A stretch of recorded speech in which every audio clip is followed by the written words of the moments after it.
The wait is finally over. Have and have nots. Let's get to it. And I'm like, come on through, Cookie. I'm going up on my soapbox. That's basically it. Let's talk about drag and all its forms.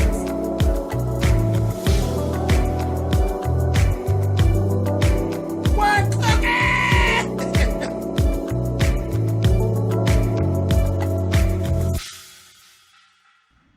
Hey guys, thanks so much for clicking on the video. This is my review. We are at season 6, episode 1. The wait is finally over. You know, last we saw Veronica and Melissa got turned over in the car by that crazy ass Justin, and we get ready to see what actually then went on down, okay? So let's get into this. First thing we actually see, Justin then made it back to the prison.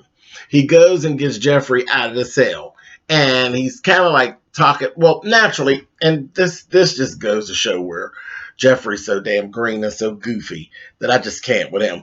He's like, sir, come out of the cell. Of course, he's talking to him like a regular CO. You know, Jeffrey's like, huh? What? Jeffrey, child, all that licking and sucking you did, don't nobody care nothing about that.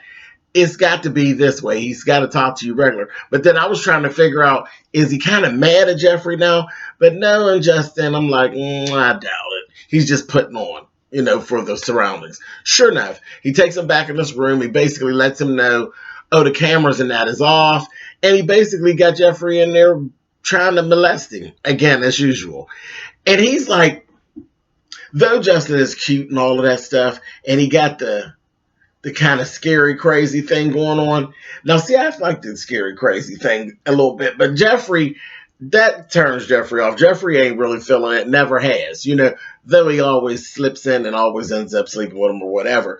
But Jeffrey ain't with this whole sleepy, scary, creepy act, okay? So he's just like cringing on the inside at all of this. And he leads on and lets him know, it is so weird. It's so weird how his verbiage has changed. Like, Jeffrey's like, did you go, you need to be worried about your wife and what about your kids, and you're married and all of that, and I can't believe my mom did this. He's like, I'll deal with that whenever. And he's like, that's your wife. And he's like, and you're my man. I said, oh, child, he done turned you into a whole queen, Justin, a whole crazy queen at that. And then he made comment, we got that bitch. Don't worry about your mother. I got that bitch. And Jeffrey's like, did you kill my mother? What did you do? He's like, not saying anything. Like, he's like, just know that I took care of it. I'm going to take care of you. I'm going to take her. I'm like, mm-mm. And this is the creepy part about it. Now, I don't like this. This is creepy. Justin likes the fact that Jeffrey's in jail because now he can control him and maneuver him how he chooses to. So I think he actually likes the fact that Jeffrey's in jail. I don't know. That's my view of it. Y'all let me know in the comments what y'all think. But he seems to like the control aspect because he's controlling. So I think he likes that he's in this bind and he can grab him whenever he wants and all of this kind of carrying on. And then he continues to molest him. Okay, Tyler, whatever. So we got all that going on. He says, let me take you on back, put you back before they realize that you're gone. Child, he gonna come in there and he gonna have you whenever he wants. I think that's what his plan is. Just to sit your ass down somewhere. Anyway, okay, so next we go talk to Hannah and Catherine. They're over at the house. Hannah's at the house, a real nice house. Benny's there. Her and Catherine's talking back and forth. Hannah's kind of noticing Catherine's on one when it comes to this whole thing with Jim. And she's like taking such glee in the fact that she got Jim by the balls. And she's talking about Broderick. She had contacted Broderick, and she's talking to Broderick, and she's like, yeah, just throw his ass out. This, that, thing, the other. Broderick is the manager at the hotel. Okay? And she done canceled all Jim's credit cards and all that, and now he can't pay. And she's telling Broderick to throw his ass out onto the streets. And Hannah's like looking at Catherine. She's like, "Who is Broderick?" She gonna say, "Oh, it's a little, I said, Then we seen Broderick. Broderick fine as shit. Fine as shit when we seen him later on. But anyway, so Hannah's doing her whole song and dance about how she can't stay there without paying and blah, blah, blah, blah. So she tells her, "You come on down and you help me. Come back and work for me. I don't like this new maid I got at my new place. This, that, and the other. She don't know what to do." Hannah's like, "Okay, well, I'm going to come down and I'll help her get acclimated to you." And she's like, yeah, whatever. Okay, Hannah, cool, whatever. Betty and Mitch, or Mitch ends up showing up. It's like, "Hey, Mitch." He come in there, him and Benny get to talking. Benny got another one of his harebrained schemes. He had found this truck. It's like $45,000. And he's telling Mitch, "Could you go to your family and get the money?" And Mitch is like, "Don't start this. I told you I don't want to get into no type of business dealings with my family. I've told you that. I don't understand what you don't understand about that. My family will fuck you up. Like, what is your problem?" And the problem, Mitch, is it doesn't matter with Benny, because Benny ain't shit. He is prone to this street life. He's partially into this fast money thing, but really ain't really built to really be in jail. But he can't get that old slick blood up out of him. And that's because it starts up high. Because his mammy was Candace back in the day. They just ain't told her whole story yet. Hannah wasn't shit back in the day, I'm telling you. Hannah wasn't shit, and that's why her kids got that whole get over spirit, and Hannah trying to chase her get over spirit up out of her with the Bible. And that's what the issue is. The blood is bad, and it started early on. And your daddy wasn't shit either, Benny. So, you got your mama's ain't shit blood and your daddy's ain't shit blood, and it's working on you, and you just ain't shit. Sexy, but you ain't shit. And you just want to do some shit. Want to be living on the cusp of getting fucked up. It's all up in you. So, he told Benny, "Listen, my family ain't gonna play with you. The interest involved with you in that truck, I'm telling you, this ain't what you want." "Oh, no, it's good. I got a plan, this, that, and the other." He said, "I'm telling you, if things go south, ain't nothing that I can do for you. There is nothing." And he's trying to tell him, "There's nothing I can do for you. Yes, you're my friend, but you got everything stacked up against you. We already know Mama Rosa don't really care for the blacks, all like that." He ain't say that, but I'm just saying, she done went and tore up the projects once before. She don't care. There's nothing about you that would make them not fuck you up. There's nothing about you. Nothing. Nothing. Actually, a couple things about you that might make them fuck you up quicker. So that was that, but I'm paraphrasing. So that's that. But Benny's, "Oh, no, it's fine, it's fine, it's fine." So they go on. I said, "Child." And he swears that he thinks this business is going to be able to sustain and all of that. But you got people that don't like you. And you've seen how you got shut down before. Whatever, Benny, go on. Go the fuck on. Benny takes his ass over there to Candace's. Candace, before Benny shows up, Candace is in there with a John. She done got him up in there. She done bamboozled him. He ready to get down. She's telling him, "Okay, how much money you got?" She says, "Give me your wallet." He gives her the wallet. He got $1,800 in there. She's like, "This ain't but $1,800. What you think you gonna get for $1,800? And he's like, "Everything you got to give." And she's like, "Look at me." And he's like, "Yeah, bitch, I'm looking at you, trying to $200 or, And she like, "This ain't enough money, this, that, and the other." And that's what she's telling him. She says, "Well, basically," he said, "So what are you telling me?" She said, "You're being robbed. You're being robbed. I already peeped you. You're in a good spot, but you took a lot to get there. You wasn't born into it, and you don't want to mess it up. I got you. I got you. Now take your ass and get on out. I'm going to keep this good $1,800, and I'm going to keep this good puss, and you ain't getting nothing. You just got your head bumped." He was like, "You bitch. You're a whore." She's like, "Yeah. pretty much. And he's just like, and I'm waiting. I'm waiting. I'm like, child, this is the part of the story where he beats your ass. This is what I'm waiting. And he's just like, acting with good sense. He's like, this is fucked up. I can't do this. So he's on his way leaving out, and he opens the door to leave out, and Betty's coming in. I'm like, oh God. So, and he left his wallet. He left the wallet with all his ID and credit cards and all this. That was Tyler fucked that up, because nobody would have left without their wallet and their ID and stuff. Now, she could have had the money, but they wouldn't have left their credit cards and shit like that. Really? Stop it. Anyway, Tyler, you fucked that up. Anyway, so Benny comes in, and you know what? Benny be talking reckless to Candace nowadays. And I'm like, you know what, Benny? You need to be watching what you're saying. He's like, oh, so you just going to be in here turning tricks? And she's like, that's what I do.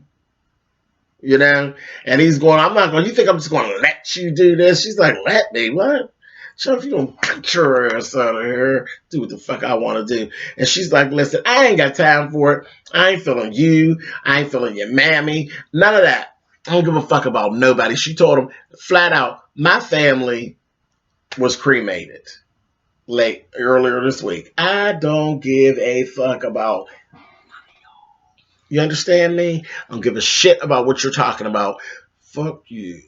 And that's basically what she was doing. He get to telling her about his harebrained scheme, about how he going to open his business. He going to take care of them and the family. Mommy got a house and it's got 4 bedrooms. She like, I'm not going, well, you don't think I'm going over there and live in no house with Babble thumping Billy, honey. Ain't no way. Are you crazy? She's like, I want that bitch dead.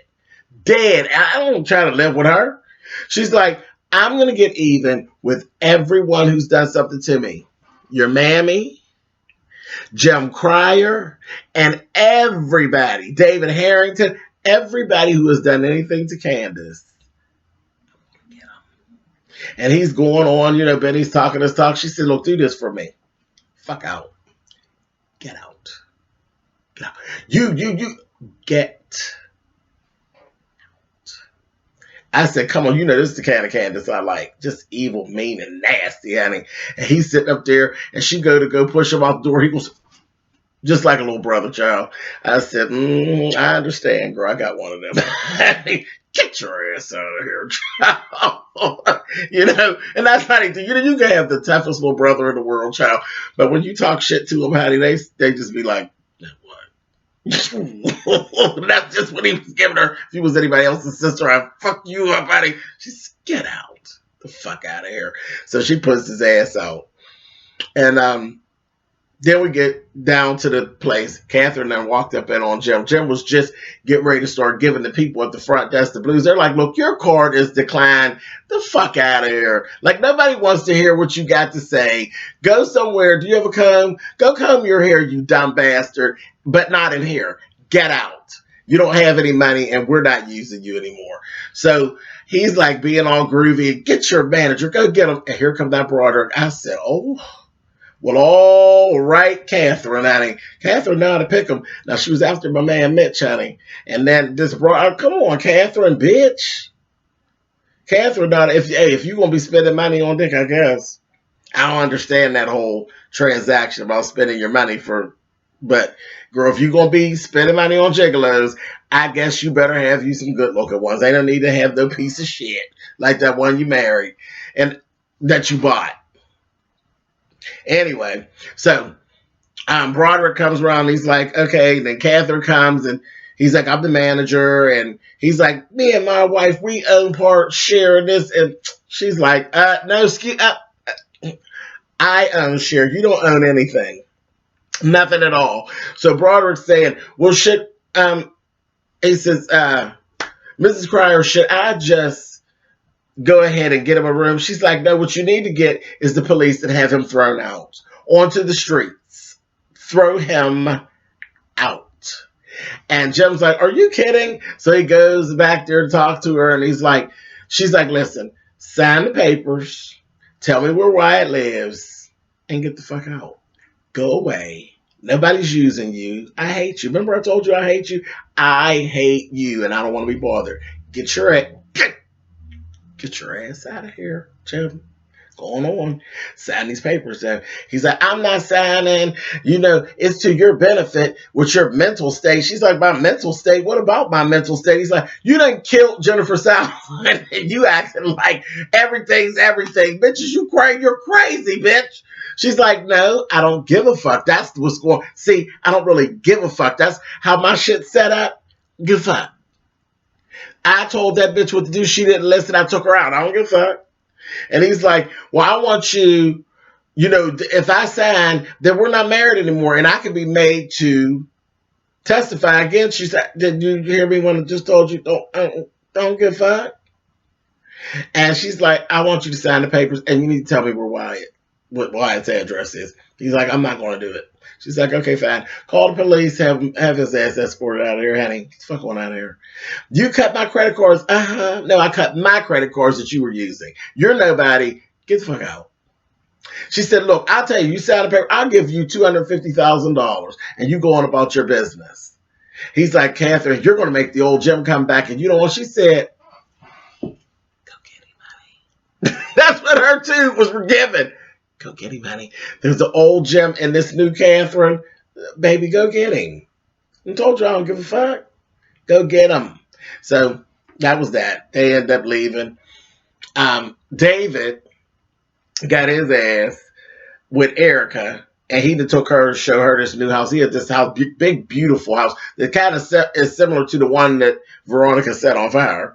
He said, I bought this house when my other house burned down, but it's just so big that I just couldn't see, really living in here by myself. And he's like, but I would love to live in there with you. So I said, oh, jeez. Okay. So he's like, go ahead, go look around. He was actually showing her around. And then Jim showed up and he sent her to keep on going. Jim's saying, what is going on? What we got going on? Have you talked to Mama Rose? He's like, no. What are you doing? He's like, oh, you got a little piece. Well, let me see her. And he's like, yeah, in time. Jim's like, all right. And he's like, well, go ahead, give me the you know what, Jim has run the circuit of whores in that town. I wonder if he's ever bought Erica before. That would be a good plot twist. Yeah, that would be a good plot twist. Hey, Tyler, hook that up, because I think that would work. That would be interesting. Jim get to going. Yeah, because I'm getting ready to run on off, because that would play back into her running back into Candace and all of that. That shit would be hot. Hey, Tyler, if you see this, pay attention, and I want my damn check. Anyway, get down off my soapbox, boom, bam, and I'm back. Okay, so he's like, give me your credit card. I need some money. Catherine done screwed me around. I might need you to get me a room in your name, this, that, and the other. And Dave was like, whatever, just get the fuck out. Everybody's throwing Jim out. Whatever, just get the fuck out. Okay? I'm trying to deal with my coochie. I ain't got time for you and your crazy ass wife with her big wig. Go away. So, got all that going on. Okay, then we actually see Brandon. So we can see what Brandon is doing. Brandon's trying to track down Wyatt's money. And he got himself tapped into, he's bad. He got himself tapped into a Mac machine. And you do realize that every Mac machine that there is, every ATM machine has a camera. So they actually see you as you come up. Everyone, even the little cheapest ones, they got cameras installed. But anyway, he sees Quita. She got Wyatt's Mac card. And then went on up to the machine, baby. And in the midst of that, the police tracked her, and she was being arrested. And Brandon's like, well, who are you? So he's still gathering all this information, and he's getting all this shit that he's going to be using in a minute. So that was that. We saw that. So that will definitely, I'm sure, tap back into that in the next couple episodes. Wyatt is out with his good old girl, or his sponsor. They're out walking around. Remember when he seen the pastor that went by and looked at him? Well, he started kind of like having a breakdown and was like, let's go back to the house. They'd go back to the house. And it wasn't just that pastor was the one that actually molested him. well, one of the ones that molested him when he was younger. So that was sending him into a tailspin, and he wanted to get high and all of this. And then the next thing you know, her and him was going back and forth, and she weak and stupid. And next thing you know, the two of them started getting it in. I said, oh, jeez. So this is going to be a fucking mess. She finally done fell for Wyatt and his old ass. I said, child, here y'all go. And the thing is, I don't get it. I'm going to throw this out there too. See, Wyatt, he's been molested a few times, and it's bad. It's bad. But in the realm of his character, he does all this shit talking and all of this manipulation, and a lot of it is because he believes that he's better than Jeffrey. He believes that Jeffrey is pretty much, beneath him. And it's crazy because, like, their mothers are friends. It ain't like Jeffrey is Hannah's child, but just in still, he feels like he's better because, one, Jeffrey's gay, and he's out and he's gay, and he plays this game of I'm not gay. But that motherfucking Wyatt likes Jeffrey just as much as Jeffrey likes Wyatt. But he ain't admitting it to himself. But we keep seeing it more and more when there's people who are involved with Jeffrey. You all in it and feel some kind of way because he do not like Justin. Okay? So now we got this chick, and she's all falling for Wyatt. Well, baby, you willing to be the wife-in-law to Jeffrey? Because I think down the road, this is where we're going to end up. Again, more interesting stuff. Tyler, goddamn it, I'm telling you. Just hit me up, and I'll give you my banking information because I'm going to need my damn check put in. Anyway, so just I'll be watching that because I just keep on watching how this is going. Yeah, Wyatt, you got a twinkle of a bitch up in your ass, honey, and at one point you're going to acknowledge it. You like Jeffrey just as much as Jeffrey likes you. You just like to drag Jeffrey because Jeffrey's a fucking idiot. But yeah, there's some shit going on with that. Again, but bam, and I'm back. Tyler, send me my money. So they done crossed the line. Last thing, Melissa and Veronica. Maybe they in the car and the car's turned over. You see Melissa crawling herself from the wreckage. Car's on fire. Veronica, I guess her seatbelt got her stuck, so she upside down, and she's like, help me, please help me. And the car is like catching on fire. That motherfucker. That Melissa, she's standing over there, child. She gonna say, die, bitch. Die. She said, look, somebody hates you just as much as I do. Die, bitch. She told her, she said, I'm gonna sit here and I'm gonna watch you while you die. I said, girl, I love it. I love it. Melissa is just a tinge of crazy, honey, and with her hair all wild, honey, and disheveled, honey, giving. I said, child sat there and keyed and left. Car just on fire, child. I said, okay, we're going to see how you get out of this one. Of course we know she's going to get out of it. If I was writing, she wouldn't get out of her motherfucking wig would be on fire in that car, but she'd be on fire like the goddamn Dark Phoenix from X-Men, child. But we know Tyler's not going to do that. But we got to see how Veronica's going to get out of this one. All right, you guys. So I'm like, this is really, really cool. It's all going down. I'm loving this. Hey, it is what it is. This was like the best birthday. Today is my birthday, January 9th. This was like one of the highlights of my day that this has come on. Let me also say on all those who actually see this video, I did do a live. I was on live from 3:30 to 5:30 today. And I want to thank everybody who actually came on there, everybody who went through my social media and told me happy birthday and all of that. Thank you all. It has been a wonderful day. Yeah, I've had a good time, and I was waiting on this, and it did not disappoint. This was like the last thing I'm doing for the day. So definitely, it's been a good 46th birthday. Thank you all. Thank you all for watching, and I'll catch y'all next week. Peace.